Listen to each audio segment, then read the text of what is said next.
L'adoption est un processus délicat au cours duquel la priorité doit être de préserver l'intérêt supérieur de l'enfant.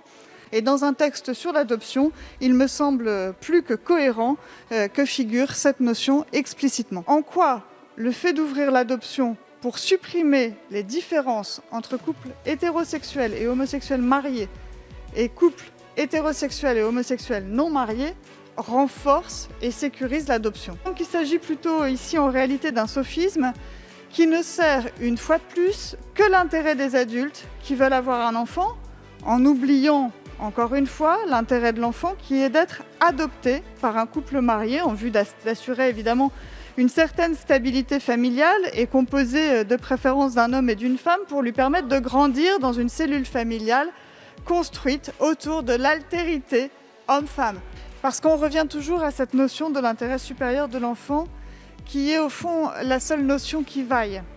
Dans la loi de bioéthique, nous avions tenté de mettre en avant l'intérêt supérieur de l'enfant quand vous parliez, vous, de désir d'enfant ou de droit à l'enfant.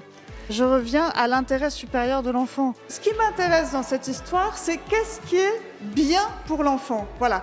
Bon sang, si vous pouviez arrêter de hurler toutes les 5 minutes, c'est la seule question qui vaille de se poser aujourd'hui. Je pense que quand on parle d'un texte de loi qui s'intéresse à l'enfant, la seule question qui vaille, c'est est-ce que ce que nous sommes en train de décider pour lui est bon pour l'enfant?